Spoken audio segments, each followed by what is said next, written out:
I find it very amusing when some people, even some leaders, so-called leaders, say that I'm going to erase Sanatana Dharma. Okay, you go to the Samudra and you say, I'll suck up all the water. Go ahead. Try and see what happens. So it makes no sense. The wise ones tell us that the Bijakshara, which is Omkara, when you expand its meaning, it becomes Gayatri Mantra. When you expand Gayatri Mantra, it becomes Purusha Sukta. When you expand Purusha Sukta, it becomes the three Vedas. That means all that meaning is, that's why Omkara is called Bijakshara. It's like a seed that will grow into this wonderful tree and give all these fruits. When you look at the seed, it doesn't look like it's so powerful. But you put it in the ground and water it, put fertilizer and keep waiting and all that, it'll grow into a wonderful tree and it'll create other trees also eventually. It doesn't matter whether you're a Brahmana, whether you're a Kshatriya or you're a business guy, Vaishya. First be a Shudra, then whatever else. What is the symbolism behind all this? Why do we need to celebrate Shivratri or Holi?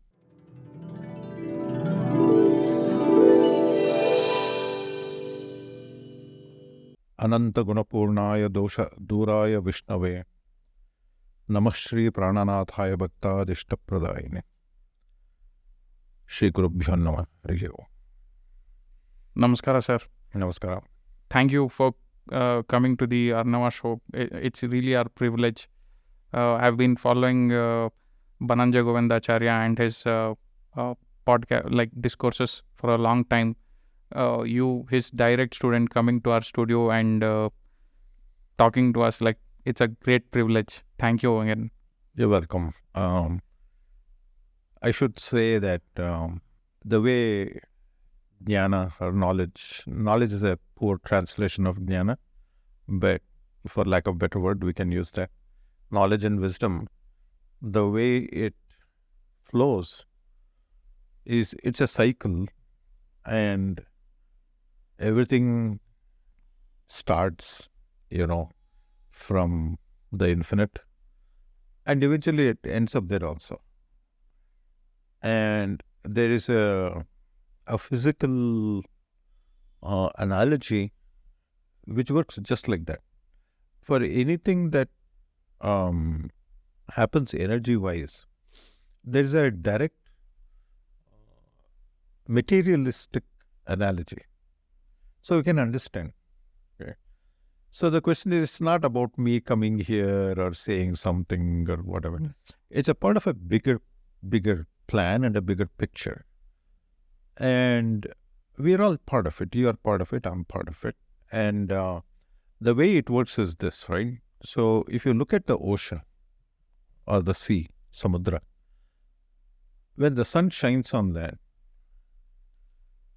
the heat, the energy that comes from the sun hits the surface of the ocean and the water evaporates. When it evaporates, it rises to a great height, right? And when it rises to a great height, what happens is the wind will blow it, depending on where there's a high pressure and a low pressure. Those clouds, those rain-bearing clouds, will be driven inwards to the land. Okay. Right? Because the land and the ocean cannot coexist, right? So we live on the land, but you cannot live underneath the ocean, right? So somehow that has been transferred from there to here, right? So that avi, as we call it, the moisture rises and becomes a cloud.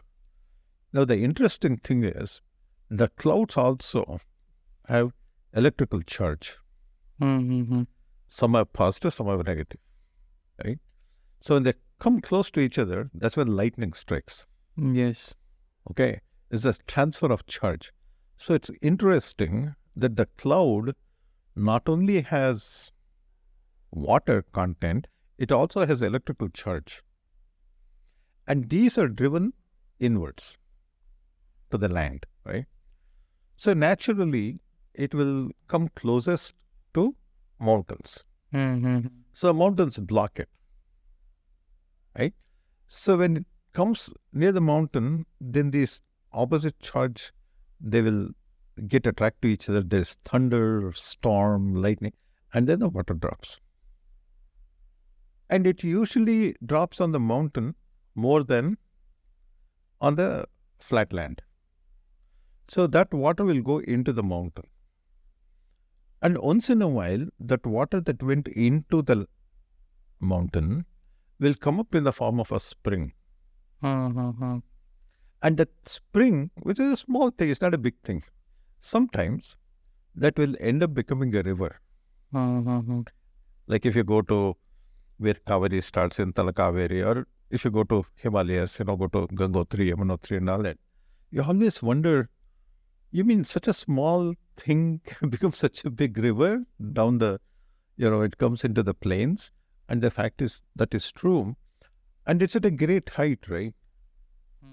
So because it's at a great height, it starts flowing downwards. It does another interesting thing. It's not just the water. The silt in the mountains is very rich in nutrients. So along with the water, it also brings the silt to the plains.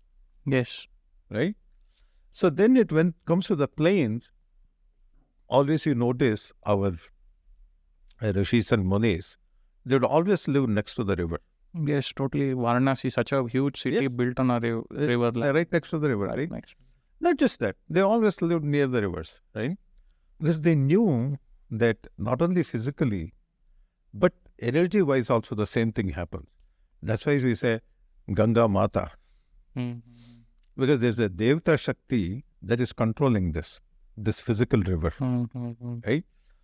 So that energy comes along with the water, and it also brings silt.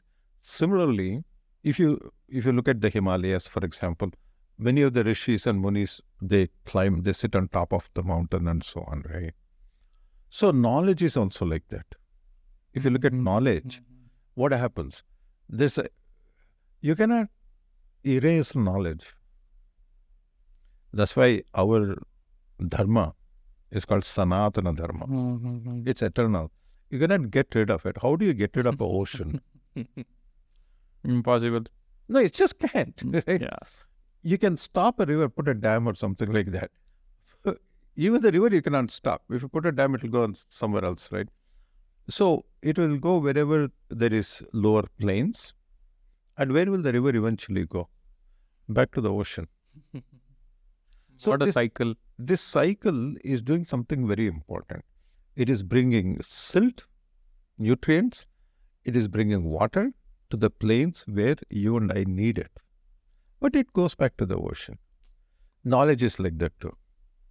It comes from the one above. It goes, and the thing is, when the sun, that's why we worship not the physical sun, but Surya Narayana, right? Because it's the source of energy for life on earth, for us, right? So when that energy comes and strikes people at an elevated level, knowledge-wise, they capture that. And it starts in a small way. Yes. But it flows down to the common masses. But you may use it, just like a river, you use some water. But the river itself, where is it going? Back to the ocean. Similarly, there is a... can I use a little bit of Samskrita? Yeah, please. Okay. If I don't understand, I'll ask you what it is. I mean, I don't know who your audience for this is. So there's a shloka, you can say a prayer. You might have heard of it, very popular. It says, Akashat patitam toyam yathagachyati sagaram sarva deva namaskaraha keshavam pratigachyati. Same thing. Akashat patitam toyam, the water falling from the sky.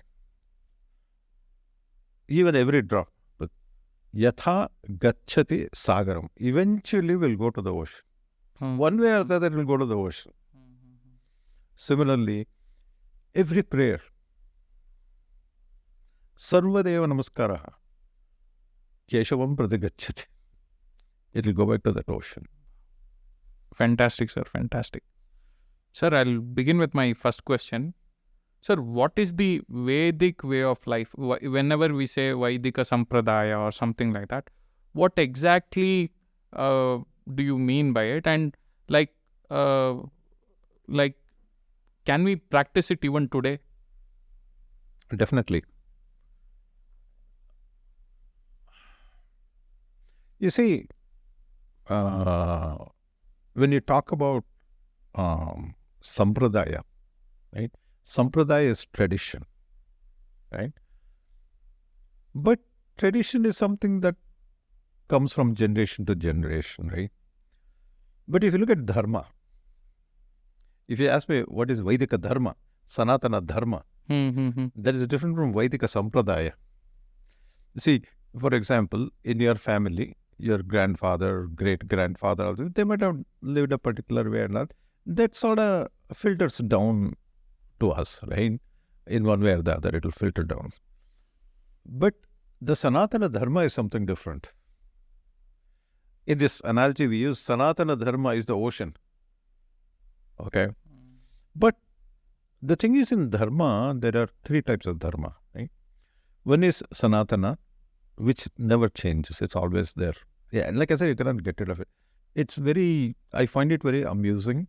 I don't get upset. I find it very amusing when some people, even some leaders, so-called leaders, say that I'm going to erase Sanatana Dharma. My thing is, okay, you go to the Samudra and you say, I'll suck up all the water in the Samudra. And so my thing is, go ahead, try and see what happens. So it makes no sense. Okay. But that Sanatana Dharma, and we have to address that word Dharma, but that Sanatana Dharma is mapped into society, which we call Samaja Dharma. So when somebody writes a constitution for this land, when they wrote it, and in 1950 we adopted that, right, as a republic, India as a republic. This is, 75 years? I mean, this is nothing. This land has been there for tens of thousands of years, right? How many kings came and went? How many empires came and went? Aliens, aliens meaning not from other planets, but outside aliens to our dharma came, they ruled, and all kinds of things happen, right? But Sanatana Dharma, nothing happens. It's always there. You cannot get rid of it. But Samaja Dharma changes. Samaja Dharma is societal Dharma. That changes with the environment, what is available resources-wise, because that changes too, right? And I can give you examples of that, but let's move forward. Then there is Vayaktika Dharma. That's personal Dharma. And now, the question is my Vayaktika Dharma aligned with Samaja Dharma or not? If it's not aligned, you'll get punished by those who are in charge of the Samaja. For example, to give a very silly example, I go on the Bangalore-Mysore highway, the new one, nice highway, right? So, you're supposed to drive on the left side. That's Samaja Dharma. They say, go on the left side. Don't go on the right side.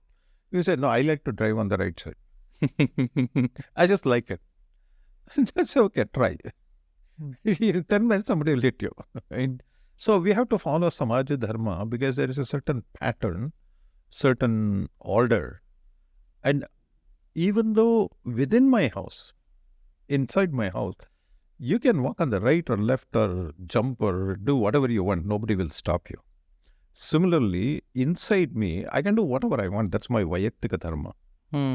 But in my interaction with society, how to follow societal rules. But that is okay. We all do that mostly. Most of the time we do that. Right? The problem comes between Samaja Dharma and Sanatana Dharma. So, when people are looking at Samaja Dharma, in olden days in our country, what people did, they consulted rishis and munis, like even emperors had a Rajguru. Krishnadevaraya had Vyasatirtha as a Rajguru, right? So, the reason they did that, they wanted to make sure that when they came up with Samaja Dharma, it was in resonance or aligned with Sanatana Dharma.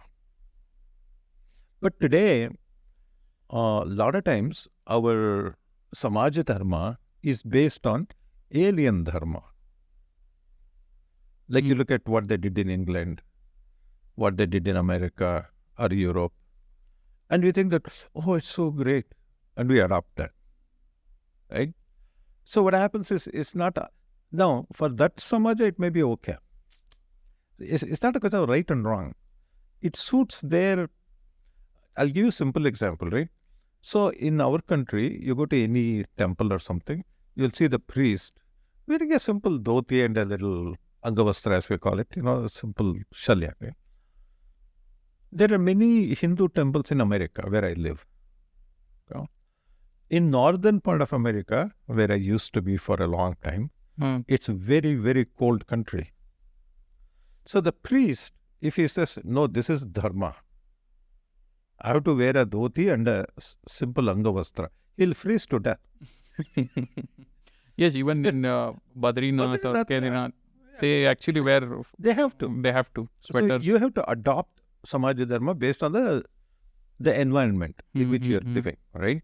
But it doesn't mean that it cannot be aligned with Sanatana Dharma. So to answer your question, can we do that? Absolutely. Absolutely. But should we just repeat what somebody did 10,000 years ago or 1,000 years ago or even 500 years ago? No, you cannot. You cannot. I'll give you one simple example of that. In our own, the community I was born into, there's a rule that says that to be muddy, to be pure, you have to take bath from water from a well. Where in this thing are you going to find a well? Very tough, especially with apartments coming up everywhere. Where do you find a well in an apartment? Exactly. So that's not the point. The point is, when they said they just meant you should take a bath in fresh water. So you're getting fresh water in a tap, right in your bathroom here. It is actually foolish to say, I will not take a bath here. I'll go searching for a well and go 10 kilometers, take a bath, and by the time you come back, you'll be dirty again. Right? And the whole purpose is gone. So you have to look at when you say, can we follow Vedika Sampradaya or Vedika Dharma?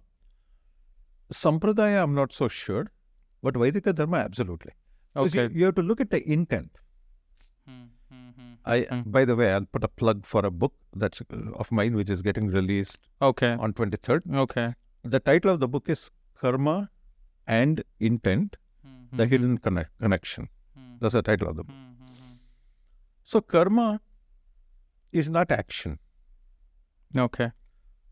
The intention behind the action is more important than the action itself. So I don't have to go searching for a well. The intention was for you to use fresh water and take a clean bath. If I can do that using tap water, fine. The intention is settled, right? So in every single thing we have to examine and say, what was the intent of that? Okay. Right? And as long as that intent is served, you're good. And you may have to adapt, based on so many things I can give you. Like I said, for 50 years I've lived in the US. Okay? And the thing is that I do Salagram Puja every day, every morning. Okay. We celebrate all festivals. We do everything, right? But when I do a homa or when I do a puja or something like that, I have to adapt it to the local. For example, let us say we use tulsi, tulsi dala in the worship. Suppose in that cold country, tulsi doesn't grow. So should I stop doing puja? No. You can get tulsi powder. Okay. Use that. That's fine. That's totally fine. So I'm not leaving my dharma, but sampradaya I have to change. Okay. Sir, one of the very basic concept of Sanatana Dharma, what people say is Varnashrama Dharma. When you were talking about how do we link the Vayuktika Dharma with the Samaja Dharma, there comes a concept of Varnashrama Dharma, especially Varna with its bad understanding and calling it caste, or a lot of a great fault line has been developed. So, what is your opinion about Varnashrama Dharma? Is it relevant today? It's not only relevant, that's the only way to live, in my opinion. Okay. Let me explain that, what I mean by that. In the Vedas, which is our basic source for everything. As you probably know, there are 3 types of Vedas and 4 branches, right? So the 3 types are Rig Veda, Yajur Veda and Samaveda. And there's a 4th branch called Atharvana Veda, right? So the Rig Veda is made up of rigs. That means in form of meter. Yeah. Like a poem. Okay. Right? And Yajur Veda is made of prose. So one is poetry, the other is prose, and Samaveda is music. Different. You may say, why do they have that? Why not everything in prose? There's a reason for that. Our people realized Vedavyasa, who originally gave us the Vedas as we know it today, more than 5,000 years ago. He knew that just words will not give you the meaning. Because the meaning of words will change with time, right? So meter, for example, if you read a poetry, suppose there's a good poet, like in our own tradition, if you look at all the Haridasas, right? Their compositions are in different, like if you go to their wonderful people were there in Tamil Nadu, Maharashtra, everywhere, right? In different languages they composed. When you sing that song, the meaning you get is very different from if you just read it as prose. Very famous song in Kannada, if you say, Krishna ni begana baro. Same thing you said, Krishna ni begane baro. What you understand is totally different. So they realized that music, nada, has meaning, the meter has meaning, and of course the words. Right? So in these 3 Vedas, there is one sukta, which is common to all 3. There's some small variations are there, but most of it is called Purusha Sukta. Very important. They say, the wise ones tell us, that the Bijakshara, which is Omkara, when you expand its meaning, it becomes Gayatri Mantra. When you expand Gayatri Mantra, it becomes Purusha Sukta. When you expand Purusha Sukta, it becomes the 3 Vedas. That means all that meaning is, that's why Omkara is called Bijakshara. It's like a seed that will grow into this wonderful tree and give all these fruits. When you look at the seed, it doesn't look like it's so powerful. But you put it in the ground and water it, put fertilizer and keep waiting and all that, it will grow into a wonderful tree and it will create other trees also eventually. Right? So in that Purusha Sukta, there's one very important statement made. Very, very important. It asks a question and answers itself. Okay. Right? The first question they ask is, so in this universe, this whole Vishwa, whole universe, what is the head? What are the shoulders? What is the stomach? And what are the feet? And the Purusha Sukta itself answers. Brahmanasya mukamasit, paho rajanyat kata, uru tadasya vaishya, padbyam shudro yatayacha. So what they're saying is this. Those people in society, even Sri Krishna says in Bhagavad Gita, Chaturvarnyam maya srishta. He says, I created these 4 varnas based on guna and karma. Okay. So don't get confused with jati, like which family you are born or something, right? That doesn't matter. See, people because they could not figure out a varna of a person easily, they started using jati about 5,000 years ago. Before that, in the Puranas, everything, there's so many examples, including Valmiki, who wrote Ramayana, right? Who were not born Brahmins at all, right? Okay. So our traditional thing, now if we don't use this today, it's not the fault of the theory, it's the fault of the people who are trying to use it. And that we can change, if we can. So jati is different. I'm not talking about jati. So if you ask me, by jati, what are you? By birth, what are you? I'll say something, but my father, his father, none of them might have followed that. Like a Brahmana should be only after knowledge. That's it. That's it. Knowledge for the sake of knowledge. But how many so-called Brahmins do that? Yes. So they're not, by definition of Varnashrama, because you use that word, they're not Brahmins by Varnashrama. So those people who are after knowledge, they just immersed in knowledge. Actually, nothing else matters to them. Gaining knowledge and spreading knowledge, that's it. They are the Brahmanas.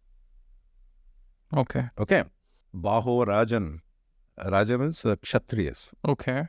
The Kshatriyas, they're like in the youth. So in the universe, the Brahmanas, the real Brahmanas by Varna, are the head. You may say, why? Why? Because all the Pancha Jnana, 5 sensory organs are here. Okay. Your eyes, your nose, your mouth, your ear, skin. Of course, skin is everywhere, but taste, everything is here, right?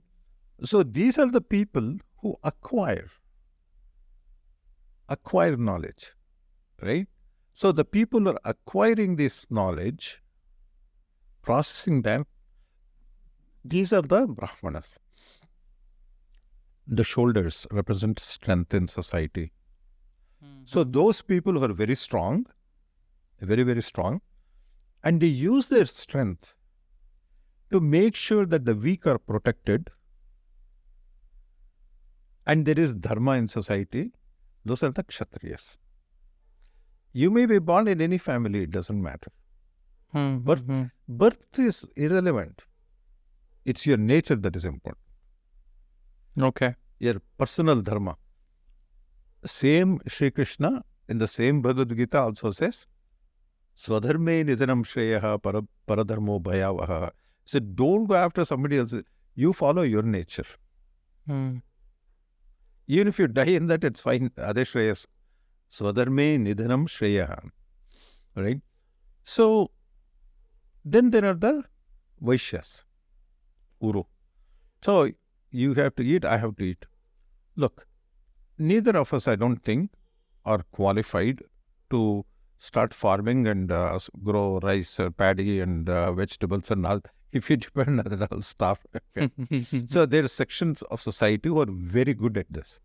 They're very good at growing things, distributing things in society. So those people who are good at that, they're the Vaishyas. We'll come to the most important thing. Pada. So, who are these people we call Shudras? According to the Veda, right? They're like the feet. Everything stands on that. Your head, your shoulder, your stomach is being supported by the feet. And it's these feet that'll help you go forward. Okay? If you go ask your father or an older person, when they do puja in the morning, right? They may have something we call Vishnu Pada. You might have seen that, right? It has a lot of symbols. It represents something. Yes, yeah. Have you ever seen anybody doing puja of Vishnu head? No. Shoulders? Not. Just shoulders? Just stomach? But you see the feet, right? Because that's the most important thing. So of these 4 Varnas, there's one other thing. In olden days, even now some people may do it, when you see elders, so like suppose you had a grandfather in your house, elderly gentleman or somebody like that, but even Shishyas would do it to their gurus. You might have seen that. They go press their feet. right? Why they do that is in the feet on the pada, that is on the bottom of your feet, right? There is a connection from every single organ in your body to a point in the feet. Okay.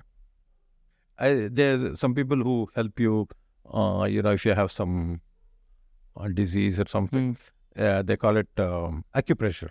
Acupressure. So what they do is they don't touch anything, no medicine, nothing. They sit and put pressure on different parts of your feet. Okay. Because that point is directly connected to one point is connected to your kidney, one to the heart, so on, eyes, ears, everything. So in other words, in society, Shudras, who are the Shudras? These are people who, anytime if you see somebody, like let's say you're walking on the street, okay? And I'm carrying some heavy bag and you say, oh, this older guy, is carrying this heavy bag, So he comes and says, sir, can I carry your bag for you? That's Shudra. Okay. Shudra mentality is naturally offering your help and service to other people.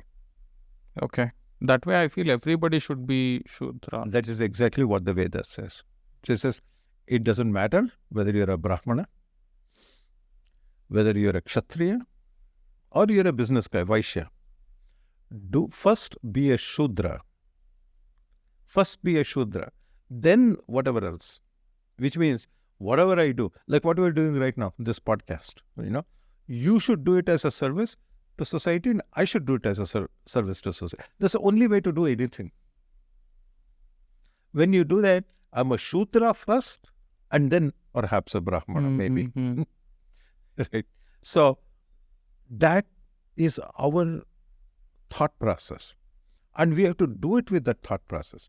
If in society, we do that, don't get confused with, that's why early on I said there's a difference between Samaj Dharma and Sanatana Dharma. What I'm talking about is Sanatana Dharma. Okay. In Samaja, if we misrepresented that, and some people used it for some personal purpose, don't blame Sanatana Dharma for that. Because this is a very sophisticated thought. Very, very sophisticated. So whatever you do, do it as service. Service to who? Service to him. Through society. Okay. Right? So it's all service to him. But you do it through your strengths. See, I should not become, I even tried that, by the way. I started a startup company in 2008. I'm a technical person, right? Okay. I've done a lot of research, published a lot. So I had some ideas that, hey, I was no good at it. I was so bad at it, finally I came out and handed it over to American Vaishya. And the company is doing fine. Even now it's doing fine. Okay. Right? I got out of it because I realized this is not my Swadharma. Just because somebody else does it doesn't mean I should do it. Because Krishna said, don't do it. All right? So my thing is, I'm a Krishna Bhakta. So I said, how can I not do that? Right? So I stopped that. I said, it doesn't matter. I don't care what people say. Okay. It's not my dharma. Right? I shouldn't do that. Focus on knowledge. That's it. Just keep doing that. You'll be fine. This is many years ago. Right? By the way, I spent a lot of time and effort. I even took a sabbatical from my university for 1 whole year. I worked full time on this company, morning till night. But even after all that, I just washed my hands off and walked away. Just literally walked away from it. Handed over to a good person who knows it. So, coming back to your point is that Varna-ashrama is very important.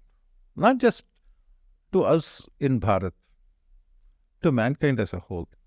Okay. Right? Because can you imagine if all the people in this world, not idealistic, it'll never happen. It'll never happen. But ideally, if we, all of us, do whatever we do as a service to God, and of course you'll get benefits, these are side benefits like money and all these things, right? But you do it as a seva. That's the key word. And that is our dharma. Okay. Sir, the bad name the Varnashrama Dharma has got it because of the caste discrimination that happens in the society. The people who think that they are Brahmins, according to the current discussion that is happening, Jati, they feel they are superior, or a bad example of discrimination has happened for a lot of years. Actually, I'm not even so sure about that, because this whole caste, that word caste, that was invented by the British. Okay. We didn't have anything called caste system or something like that. Yeah, there is Jati, there is Varna. But Jati, if you look at the nirvachana of that word, is where you are born. Varna means your color. Okay. Yeah. Varna is also, there is also a name, a meaning called color. Not only, Varna means color. Okay. So, what is your color? If I say, what is your color? We're not talking about skin color. We're talking about your nature. Okay. That's all, right? Now, where did this word caste come from? I have no idea. Well, I do have an idea. It's the British who brought it. Okay. Because they wanted to, look, if you are an outside person, I'm not blaming them or anything. If you want to control people, some people, you want to control something, right? What you do is you look at the weak point. You always look at the weak point in that society and you hammer on that. If you want to break something, you look for a weak thing and that's where you hit the hammer, it will break, right? So, if you want to control us, the best thing to do is attack those weak links, weak points, right? If we are foolish and start repeating that, that's our stupidity. You cannot blame somebody else. Yes, totally. But why? My question is, why did the concept of Varna become weak? No, Varna never became weak. And by the way, even now, for British to consider it a point where it can be attacked, yes, where it had to be a weak point, a fault line in the society. Correct. Now, here's the thing, right? Over time, people started converting this Varna concept to Jati. Because like I said, there is a story in the Vedas, in the Upanishads. Have you heard of the story of Jabala Muni? Yes. Anyway, I'll tell you like a... I know. I think he's a son of a prostitute or something. Prostitute? No, not prostitute. She's a servant in many houses. Okay. So when the guru asks him, what is your gotra? What is your... He says, I don't know. I don't even know who my father is. But Jabala, if we say Jabala Muni, okay, he was taken by his guru, trained, and he became a great scholar. And there are many, many instances like that. I also teach all these things. I have my own group of shishyas. If you look at whatever, many dozens are there. If you look at them, there are people from all over the country, speak different languages, belong to different jatis. No discrimination whatsoever, right? They all sit together. We sit together and eat. We sit together and pray because their Varna is good. I think they would say good. They're after knowledge, right? Not that others are bad. And the other thing is you have to respect every single profession, what anybody does. Because if they don't do their job, you cannot do your job. Whether it's the farmer or my car driver, whoever it is. I couldn't come here if my driver didn't bring me here. Simple as that. So his job in bringing me here is as much an essential part of this podcast. Totally. As me. Yes. But I have to be aware of that. See, that's the key. The key is I should be aware of that. If we do that, by the way, 2 times you said that Varna-ashrama has got a bad thing and all that, and we practice. Actually, we don't, because many of us don't. Many people don't do that. Like, for example, if you go to a restaurant and sit there and eat, do you know who is serving you? Do you know who's sitting at the next table? No. So most of us don't practice that. We don't even ask somebody, what is it? I had a very interesting experience many years ago, about 10, 12 years ago. One of my, in my university, every Friday I used to give a discourse in the 4 to 5. That's not, I'm an engineering professor, but just out of service, mentality. I used to give a 1 hour discourse in an interfaith chapel on Sanatana Dharma. Every Friday, so he used to be part of that actually. Okay. So this boy from Bangalore, he's from Bangalore, graduate student. By the way, he finished his PhD. He works for Intel now. Okay. In data science. So you cannot say he's a Shudra or something. Mm-hmm. He got a PhD and he's a scientist. Okay. So by what definition are you? So anyway, the point is that he used to come to our house, take part in puja and all that. We all sit together and eat. And one day, something happened and he said, "Sir, I cannot do that."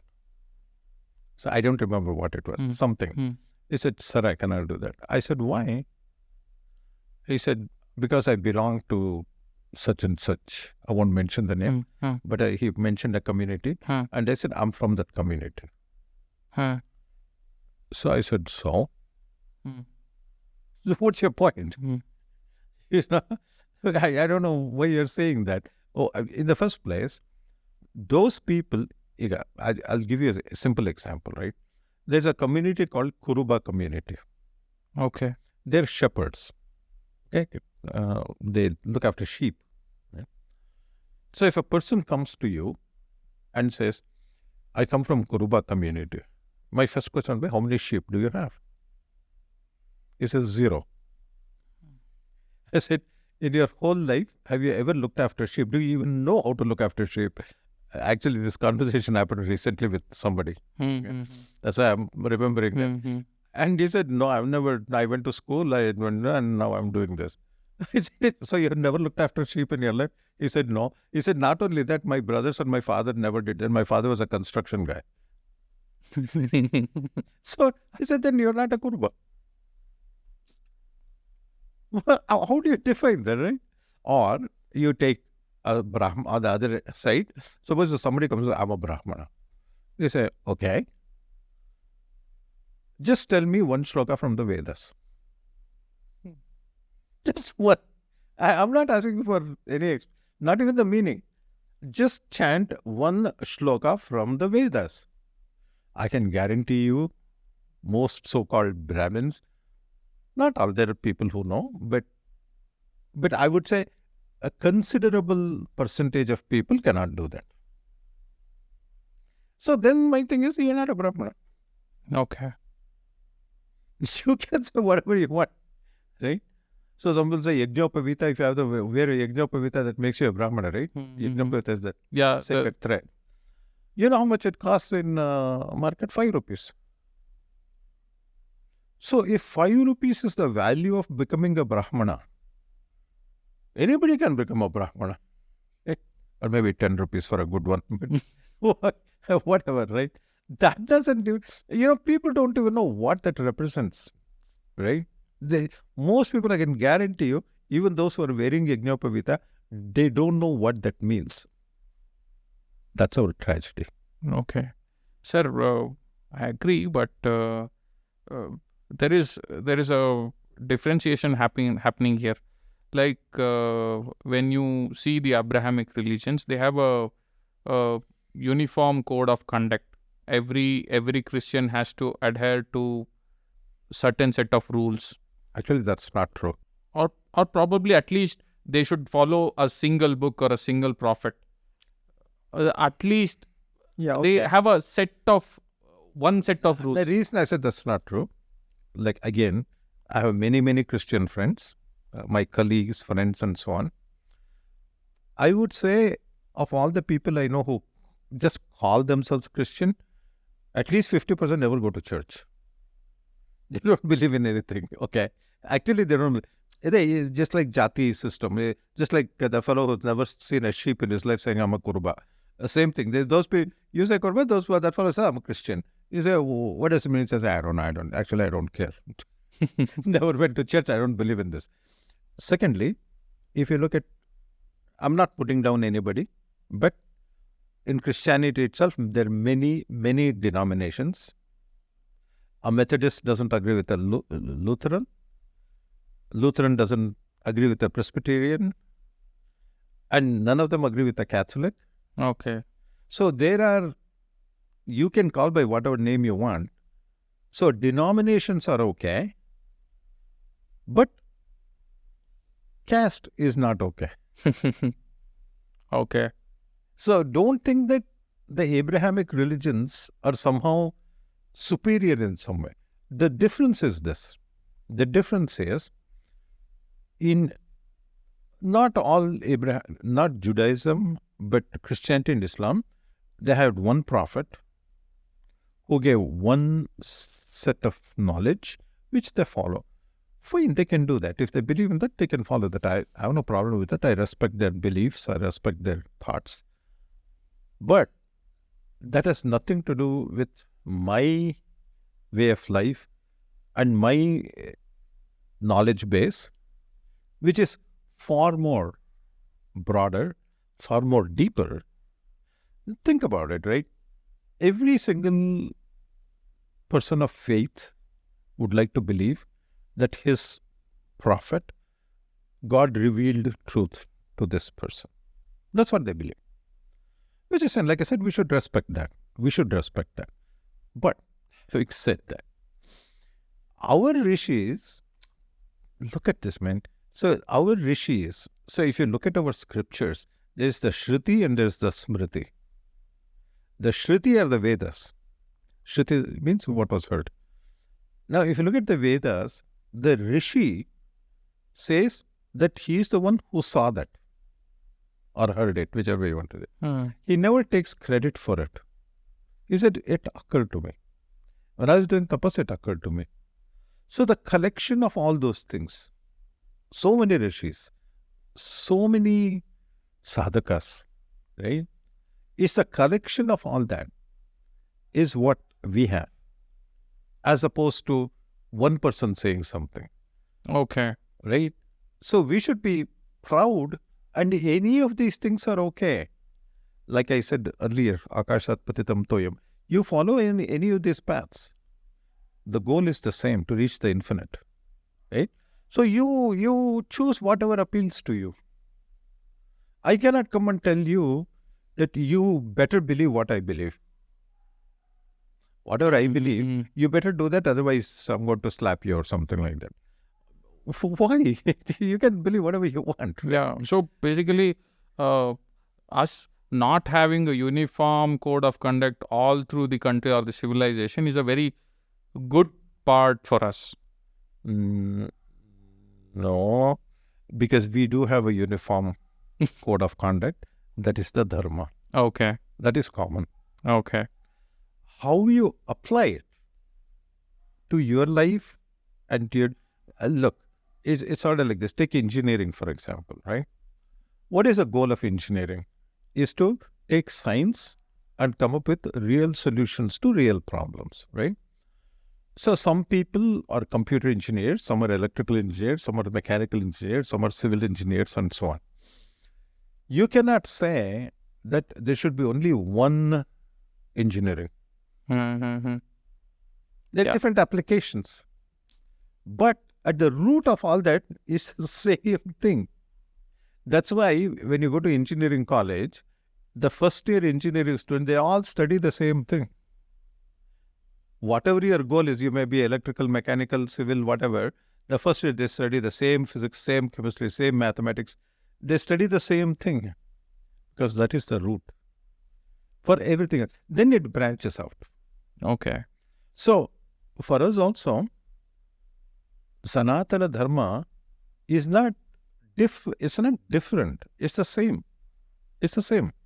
The ground is the same. The truth is the same.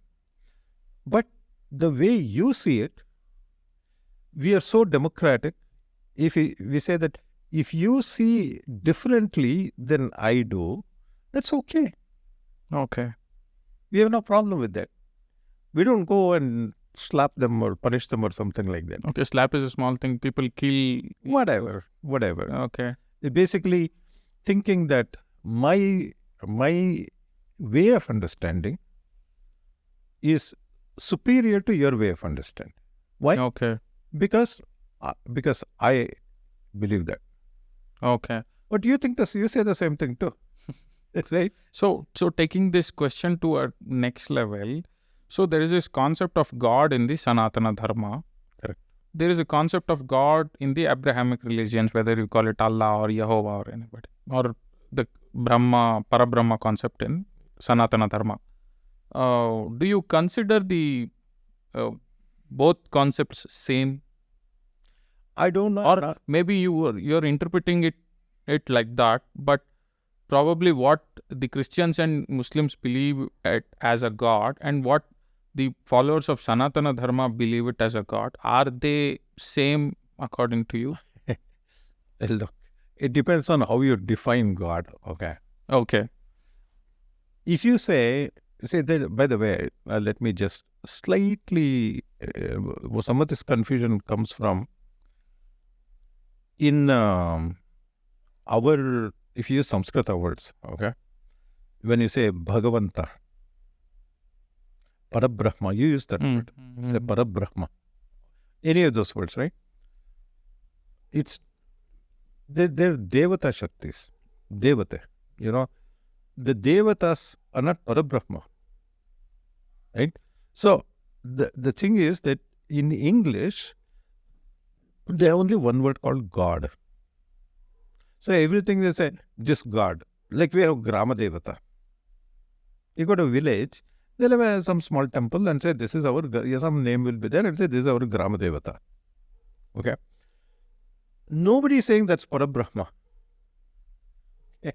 This is an entity, there's a very, very famous, very popular movie called Kantara that came recently. Yeah. Right?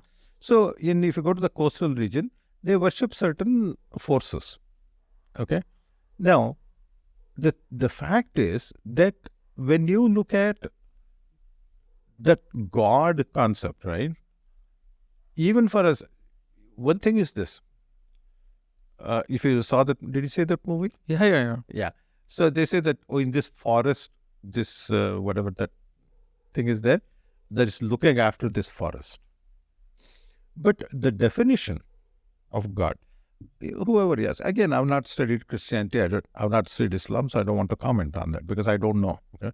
But however, as a distant observer, I think we can all agree that this concept of God, right, has to be something that is all-powerful, all-knowing, sarvagnya, all-knowing and all-pervasive. So if you say, is there an entity that is all-knowing, all-powerful and all-pervasive, there can only be one such thing. Okay. By definition, there can be only one. Okay. Call by whatever name you want. Okay. Whether you put a label and say, I'm this, I'm that, even within the Hindu community, as they call it, you may say, I'm this, I'm that, and there are so many labels, so many communities, and so on, right? But the fact, I ask only one question, which is, do you believe either you're an astika or an astika? You're either a believer or a non-believer, right? So when you're a believer in what? That there is a entity, you use the word Parabrahma. Para means something different. So something above all of us, everything. That entity is all-knowing, all-powerful, and all-pervasive.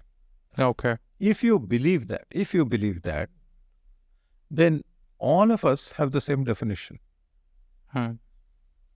Okay.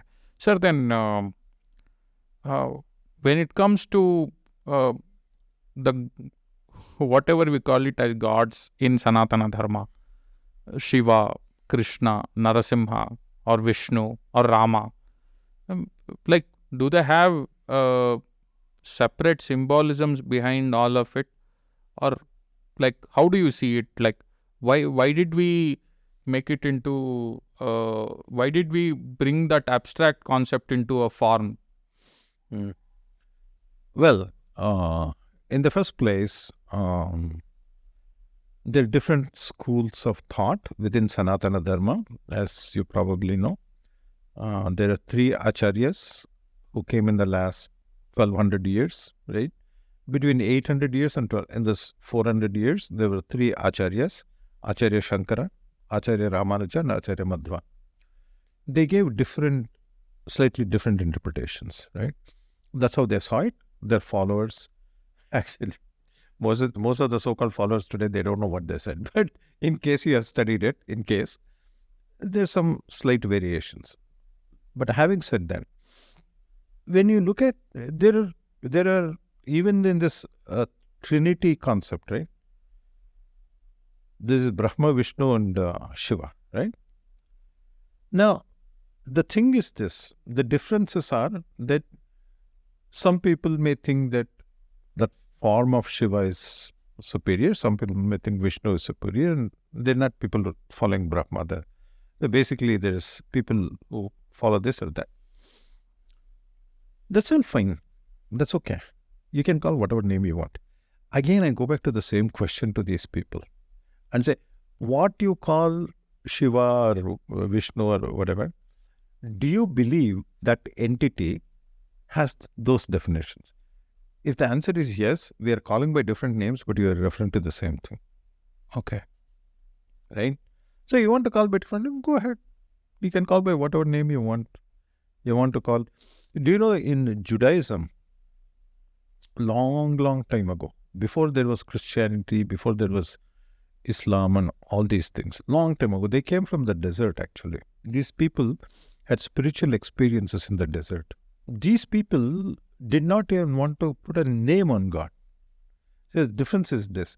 They said, you don't want to limit him by using a name because he is infinite. So they had some random thing, Yahweh or something like that. I don't know. That, by the way, eventually become Jehovah and all that. Yeah. Right? But the point is this. We went the other way. We also said, he is infinite.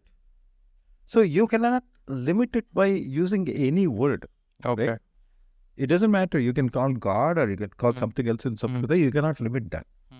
So what we came up with was, we said, here's Ananta Guna. So how many names should you have? Ananta Namas, describing one of those. So infinite number of names. Each one representing one aspect. We say Ananta. Anta means end. Ananta, one who has no end, that means he is infinite. Aprameya. Use the word aprameya. Prameya means some definition. Aprameya, one who cannot be defined. Okay. You give me any name you want. Vishnu. You say Vishnu. There's a very famous thing in Mahabharata called Vishnu Sahasranama. It starts with that. Vishvam, Vishnu, Vashatkaraha, Bhuta Bhavya. It starts with that word. Vishvam, Vishnu. Right? So, Vishnu means pervading the whole universe. Okay. What does Shiva means? Parama Pavitra. Very pure. But according to my school of thought, we have one entity that is called quote-unquote God, that with the definition. Then there are other entities that have, we call Abhimana, that is not so much control, but Abhimana. I don't know the right word in English. Okay. They have affection, control over one thing. For example, Ganapathi, right? Ganapathi is Akasha Devata. Okay. So, by the way, we split the thing into two things we call Brahmanda and Pindanda. Pindanda is the micro universe inside us. Brahmanda is everything outside. Okay. So in the Brahmanda, Ganapati is Akasha Devata. Inside our bodies, he is sitting below the navel and he creates desire. Okay. That's why when you do Ganapathi Pooja, by the way, in our way of thought, there's color associated with different energies. Okay. So Kama, desire, is red. Since he creates that, when you do Ganapathi Puja on Chauthi, everything is red. The flowers is red. Akshata is red. Raktavarnam. Everything is red about him. Because desire is red. Okay. Okay, sure. Coming back to worship, you were talking about how we like Ganapathi Puja and all. There are 3 types of worship which I see. One is the personal worship, one is the communal worship. As a community, we worship something, and one other thing is going to the temple and worshipping the god. Like, what is the difference between these 3? Like, is there another one which I'm missing out? Let me answer it in my own way. Okay. This Murti Puja, that is like I said, temple. Okay. So going to a place there is a Murti, right, where that divine entity has been invoked. Like just now, in Ayodhya, they Sri Rama, they call Ram Lalla because little Rama Pratishtha, right? So what happens, actually before I come to that, let me go to the root. Okay. This Murti Puja is, I don't know exact time, but maybe 1,000 years, 1,200 years, something like that. That's all, right? Before that, if you go to very ancient temples, I just came back from Udupi yesterday. So if you go to Sri Krishna temple, right, which was established 800 years ago, there is a Murti of Sri Krishna. Okay. Literally opposite that. First we go there actually, before we go to there's Chandramaulishwara temple, Shiva temple. There's a Shivalinga. On that right hand side, there's Ananteshwara temple. That also is a linga. So what happened was, by the way, this is not exclusive to us. If you look at before, if you look at the Middle Eastern region, they used to worship called Baal, and they put up a big stone for that. Okay. Right. So see, people always wanted some physical thing they can focus on. Right, and they invoke. See, nobody is stupid enough to worship a rock. Okay. Anybody, it doesn't matter where it is. We all know that Murti is made out of rock. We know that. But in ancient days, right, in the Vedic tradition, there were 3 icons that people used to represent God. Not the Murti and all that. One was the sun. So even now, when you do Gayatri Mantra and all that, we focus on Surya Narayana inside the sun. Okay. Okay. Now the question is why? Why not the moon? Why not Dhruvatara? You can pick some random thing, right? No, because the sun, as we know it, is something that is permanently giving us light and energy that enables life for all of us. Okay. Right? So, in that sense, that entity, not the physical sun, but the Devata Shakti, where Surya, Aditya, represents God, because we get all our energy, and light for us represents knowledge. All of that is coming from it. And therefore, you can use that as an icon for worship. Okay. Second thing, we used to do worship through Agni. Homa, Yajna, all these things, right? So Agni worship, not okay, I take that back. Not Agni worship Upasana through Agni. Okay. We did that because Agni, Surya is somewhere up in the sky, right? I cannot offer something to Surya, and I'd like to offer something. So Agni has certain characteristics. One is, it is always Urdhvamukha. It is also upward. Yeah. Always. You don't see a fire going sideways or downwards, right? Secondly, anything you offer to that will be purified. Anything you offer will be purified. Yeah. It also gives you light and energy. So our thing is, we use it as a symbol or an icon, because God also, anything you offer to Him will be purified. Okay. Anything, right? You can offer whatever you have. You offer with bhakti, you offer, it will be purified. Even your thoughts, everything will be pure.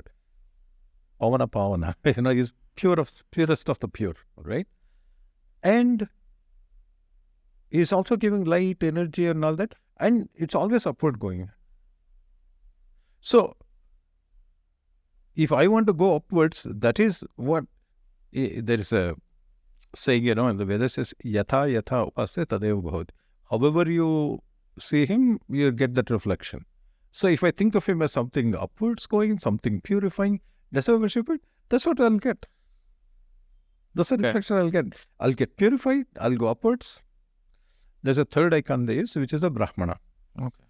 And as an icon, for example, they'll say if you want to give dana, you bring a Brahmana and make him sit down, give him something and do namaskara. And it's not that person. We're not doing namaskar to that person at all. Okay. We're actually doing it to Bhagavanta and using this person as an icon. So you say, why? Why him? Because he's a Jnani. And Jnana and Ananda are the two aspects of the Swarupa of Bhagavanta. Okay. His real form is Jnana, infinite Jnana and infinite Ananda, bliss. Now, this man is very limited, but he's an icon, that's all.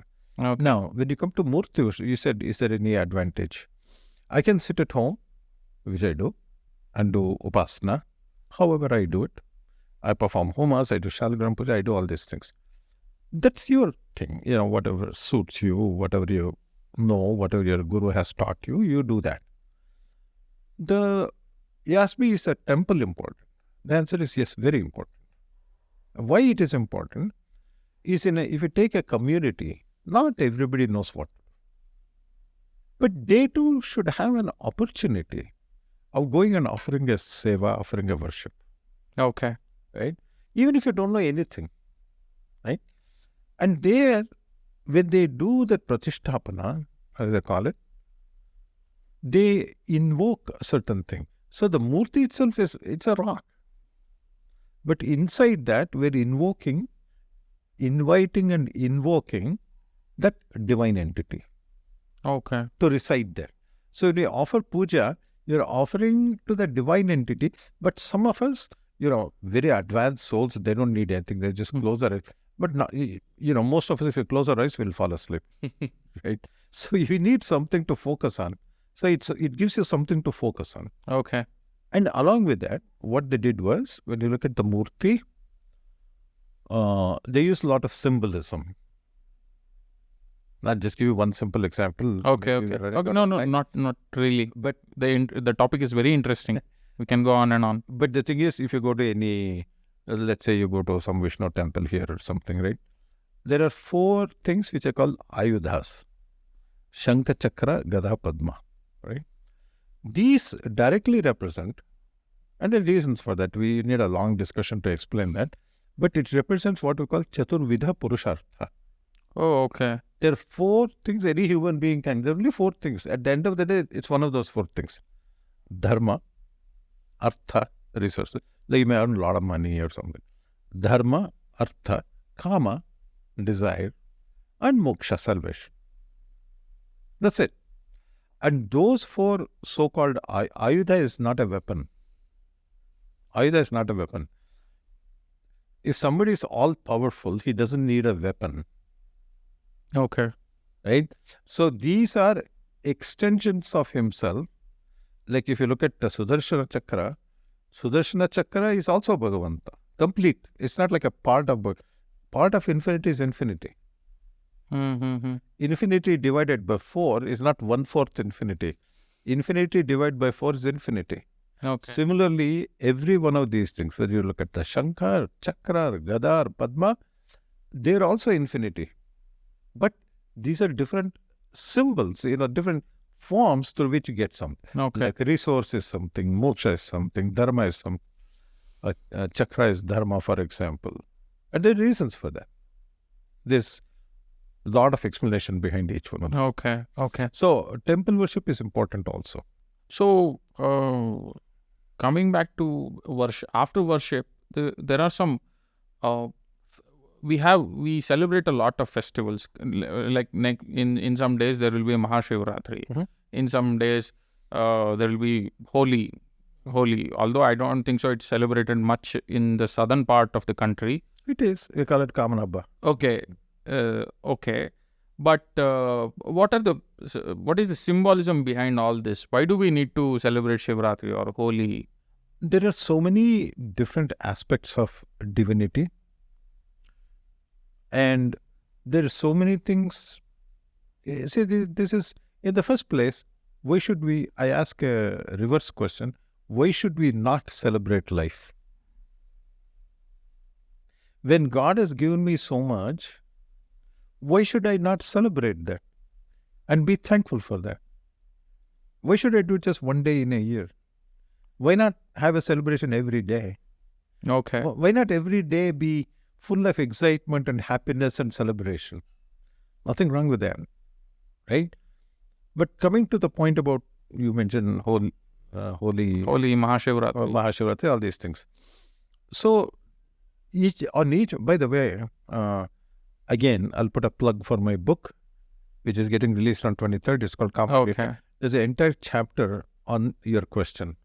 Oh, that's nice. Okay. There's an entire section on puja. 2 questions he asked me. There's an entire chapter on worship, and there's an entire worship on celebration, right? But anyway, yeah, people always accuse me of being very bad at marketing, which is true actually. But the thing is, since you Sir, good content doesn't need any marketing, sir. No, but because you specifically asked those points, I'm saying that it's in the book, right? But I'll explain that. I'm happy to explain that. You don't have to buy my book. It doesn't matter to me. But the point is that take Holi, for example. Okay, just take one example we can take. What do they do in different parts of the country? They have different customs. But that is just local customs. You know? But they have meaning. What we used to do when, maybe your dad can vouch for this, he might have done that when he was a young boy. We used to collect dead wood. You know, some old pieces of wood and things. In those days, 50, 60, 70 years ago, we didn't have so much stuff in the house. We had very few things, very few furniture, very, very few things, right? But there'd be some broken chair or something. That's right. That happens. Mm-hmm. So we would go as boys in groups. We'd go to every house in the street and say, do you have anything you want to give for Kamana Habba? So sometimes people say yes, and they'll give some broken something. So it'd make a big heap in the field, and we'd set fire to that. And there's a song in Kannada, say, Kamana Kattige, Bhimanna Berani. So we would sing and people would dance and all that. So what that represents is that symbolically, if you have a broken chair, you can throw it. But the problem is that kama, desire, right? All of us have desires that are dead wood. When I was 10 years old, maybe I wanted BMW car or something. I don't know what I mean, right? Maybe I never got it, right? But I have so many desires like that, and I've had that same desire for like 50 years or 60 years. Even though nothing happened, right? So why are you still keeping all those things inside you? So on that day, more than burning something outside, inside I should burn. That's why it's called Kamana Habba. Kama. So inside you can say, what are these some desires I have which will never get fulfilled? And I'm not even interested in it anymore. Actually, I myself am not interested. I don't care. But I still have that inside. So collect all that and get rid of it. Burn it. Once a year, do that. Okay. So say, what are things I wanted last year, which I don't even care anymore? Get rid of it from your mind. If you look at the North Indian version of throwing colors and all those things. You go back to that question about Varna. See, the thing is, I may look at you and form an opinion that you're this type of person based on some action or speech or something. Actually, you may be different, right? So when you throw colors on people, they look very different. What I'm doing every day, physically I'm not throwing colors, but I'm actually throwing colors on every single person I meet. And they appear a particular way to me, which is not their true color. Totally. Right?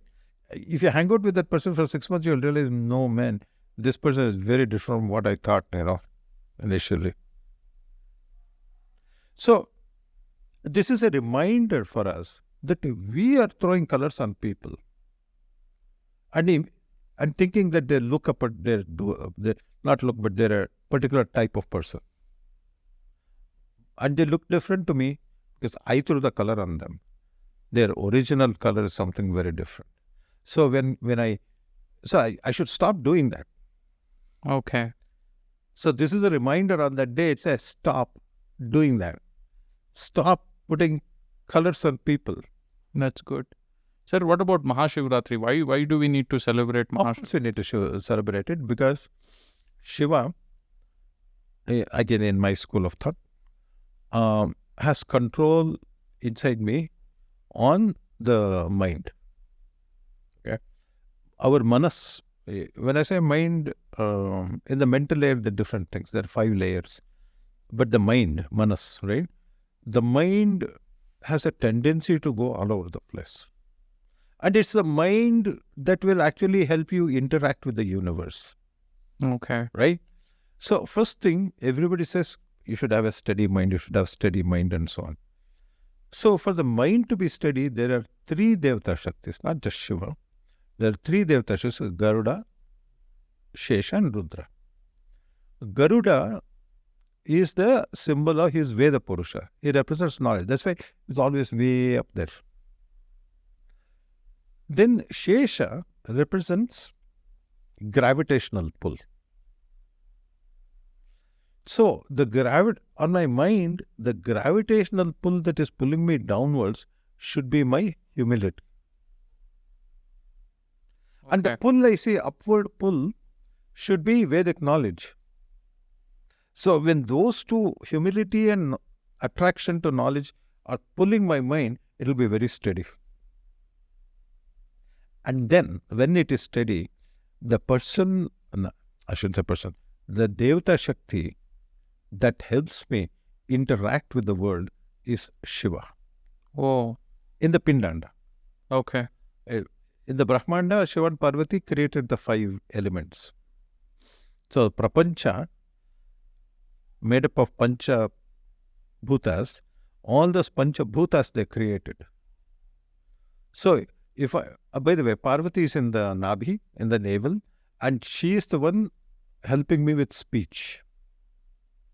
So if I want to have good thoughts, not just that, if I want a good relationship between my thought and speech, and if I want my speech to be very good and be able to articulate it well and come outside well, you need the anugraha of Shiva and Parvati. Oh my God. And that's why you should celebrate. Like the fasting or the like offering Ganga Jal on the lingam or offering milk on the lingam. Do they have any symbolism behind it? Absolutely. Absolutely. The Shivalinga, Shiva, Ganga, when Bhagirath brought it down, it was so forceful that it came from Haripada. There's a Kannada song, right? Anyway, there's a famous song. But came from Haripada, but Shiva caught it in his jate. Okay. Locks, right? That's what the story says. The thing is that it is so forceful. We cannot handle that. Like if the Vaidika Jnana, that energy comes directly to your mind, your mind cannot even handle it. It is so forceful, you cannot handle it. So Shiva, Jata represents tapas. So Shiva's tapas is what is catching that forceful thing and making it trickle down to you. Okay. Right? So, and since he is the one who has control over my manas, he is the one catching all that energy coming down and feeding it to me in a manner in which I can handle it and absorb it. Okay. That's one point. If you go to Shiva temple, they'll always have a little vessel on top, a small hole. So they put water in that water keeps dripping, right, on the thing. That Ganga Jala is pure water, spiritual water. That has to keep dripping on my mind also, not just outside on Shivalinga. Okay. Because Shiva is in charge of that, right? So my mind has to be kept clean. It should always be clean. See, you go to Vishnu temple, they do Panchamrita Abhisheka and all that. That is a different totally. That's another conversation another day. But Shivalinga, constantly there's water dripping. Okay. Because it has to be clean. And if I do upasana like that, then my mind will be pure and clean too. Okay. Good. Every single thing that we do has meaning. That's my whole point in this book. It's not a question of pouring water on Shivalinga or staying up all night. It's not about that. It's about if you don't have the right intention, the right understanding, your external thing is useless, right? Okay. I always use this example that one of my grandchildren, my grandson, used to take a laptop and just keep doing this, and hit return. Okay. The poor kid at that time was only 4 or 5 years old. He saw his dad doing that, so he would do it. Do you think that actually accomplishes something in the computer? No. You should know what you're doing and do it properly in the right sequence for it to have an impact. Yes. Similarly, all the Vedic karma is not just randomly doing something that accomplishes nothing or very little. Okay. But when you have the jnana and with the intention you're doing it. So every time I say, Om Namo Rudraya Namaha Om, and I put water, I'm actually saying, hey, I'm praying to Rudra, to Shiva. I'll say, please, please, please. He is always clean, man. You don't have to clean him. Who the heck are you to clean him? He's always pure. The very word Shiva means pure. So he's purest of the pure, and he's a tapasvi is a yogi of yogis and tapasvi of tapasvis. So I don't need to help him or something like that. He has to help me, right? So I'm saying that, please clean my mind, keep me pure. And okay. Yeah. Okay. Sir, you brought a very good concept here, like the thing of why we do what we do. Okay. The things. So I have some basic things we do. I just want you to explain the reason behind it. We have time, sir. I am totally enjoying it. We have time. You have time, but I don't. I'm sorry. No, it's okay. We can take another 10 minutes. Okay. Sir, when it comes to Haldi or Kunkum or Sindhoor, why do we apply it? Like, we can make it a rapid fire thing. Yeah, sure. Yeah, I'll give you rapid answers too. The Haldi, Kunkuma and Sindhura, right? Those three things have to be offered in that order. You cannot just mix all the things and put once for productivity or something. No, you have to offer Haldi and then Arshna, Kunkuma and then Sindhura. Those colors represent something. Haldi, yellow color, represents purification in energy. Kunkuma, red color, represents kama, desire. Sindhura, saffron color, represents vairagya. Okay, vairagya. Yeah, that's why all the sannyasis wear saffron. Yeah. So the thing is, when I'm doing puja, even though I may say, no, I'm a good person, I don't ask for anything. At the end, I'll ask for something. We are human, right? So what we are saying is that I may ask for something, I may get it also. And then later on, I may regret it. Because I don't know my desires, what are pure desires and what are impure desires. We call it hitakara and priyakara. Something may be dear to you, that's priyakara, doesn't mean it's hitakara, that is good for you. So I will always ask for things that is priyakara. Always. But later on I will regret it. So what we're saying is, before I offer my desires to you, please, I'm offering yellow, haldi, please purify them before I even offer it. And then I offer my desires. And then you say, suppose you choose to give it to me, then along with that, also give me vairagya. Vairagya means not getting overly attached to it. It doesn't mean you don't enjoy it. Me wearing this kurta is, doesn't mean that. So if I want vairagya, it's just that I should not worry if this gets torn or something. I shouldn't sit and cry. Okay. That's vairagya. I want it. That's okay. But I'm not attached to it. Right? So that's why. So my thing is, if you choose to give me something, along with it, give me vairagya also. That's why we offer Mangala Dravya. Okay, sir. The concept of offering ghee to Agni, anything? That cannot be a rapid fire. Okay. But I'll give you a brief version of that. Okay. Butter, we call Navanita. That's Sanskrit, that's called Navanita. Then if you read Srimad Bhagavatam, story of Prahlada, there is mention, there are 9 types of bhakti. You can do bhakti in 9 different ways. Okay, that's called Navanita. There are 9 types. Okay? So butter represents bhakti. The question is, now I'm not talking about emotion. People get emotional. That's not bhakti. That's not nija bhakti. The question is, how do you get nija bhakti? You start from milk. Milk represents Vedic knowledge, but there's water content in that. For us, water represents Rajasika manobhava, Rajasic nature. So I cannot take milk and offer it in Agni because it will put out the Agni. So Bhagavanta will not accept, God will not accept Vedic knowledge directly.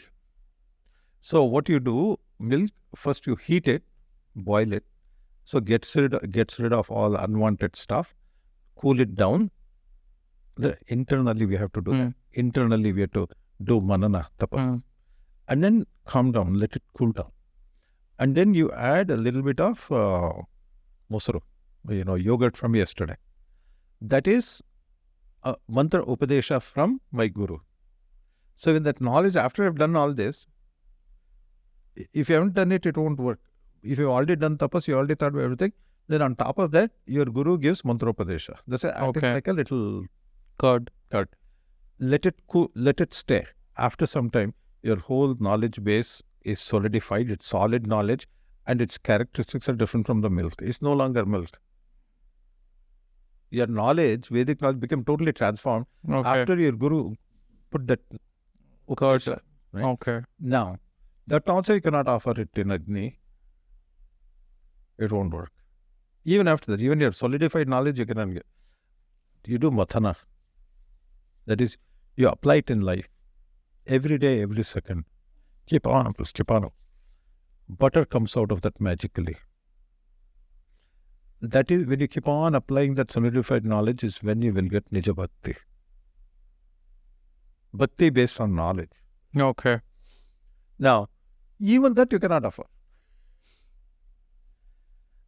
Because it has sedimentation, the tamasic components, it has water component, which is rajasic. So you heat it also. All the sedimentation will come down and the water part evaporates. You filter that. And that's the only thing you can offer which Agni will accept. Fantastic. Sir, one last question. What exactly is tapas? Like when you say you have to do a tapas or for a seeker, what exactly is tapas? Yeah, tapas is basically just a deep thinking, that's all. Okay. So see, what happens is, like for example, I'll give you an example right now. So you ask me, okay, why do you use haldi, why do you use kumkum? I gave some answer. If you just say, okay, fine, sounds good, that's not tapas. You start thinking about that. You say, why the heck did he say that? Does it make sense? So you go deep into that thing, deep, and you focus on food. Keep on thinking. It may take 6 months, it may take 1 year, whatever. Suddenly, we call that sakshatkara. You will experience the real meaning of it. Okay. That is tapas. Okay. Basically, deep thinking. Deep thinking. Okay, sir. So thanks for your time. Like, I had a very good evening. Like, it was a very jnana filled evening. Like, one of the best days. Well, thank you for inviting me. I'm happy to do that. But unfortunately, I cannot take credit for it. I wish I could, but Okay. I cannot.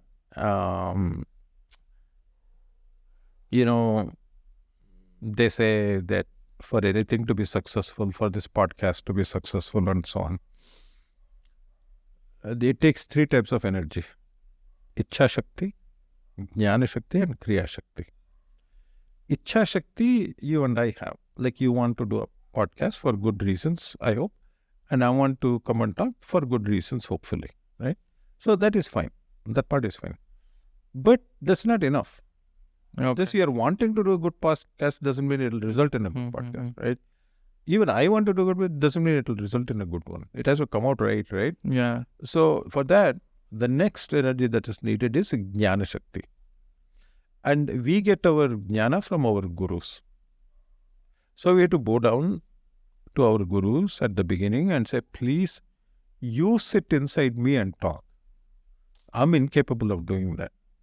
Use my mouth, use my thing, but you speak. So the person who is speaking is my guru and his guru and his guru and that parampara. I'm just a nimitta matra, as they say. I'm just, somebody has to sit and open his mouth. That's me, right? So we always say that if you heard something good, the credit goes to my guru. If you heard something stupid, that fault is mine, right? So we have limitations. So our limitations we superimpose on what they're trying to do, right? But even that is not enough. There's a third thing we call Kriya Shakti. Kriya Shakti only Bhagavanta can give us. That is things falling into place. For you to ask the right questions, for me to say give the right answers, that's Kriya Shakti. It has to come together, cohesive. Yes, sir. That only God can give. Right? So I hope that if you want to say thanks, together we should say thanks to him. Thank you. And also we should thank my Guru Parampara. And I should thank you for giving me this opportunity. Pleasure was mine, sir. I just hope that every time you're in India, you give me some time so that we'll have a round 2, round 3, maybe many rounds on this podcast. It's never ending. Thank you. Okay. Thank you, sir. Thank you. Namaste.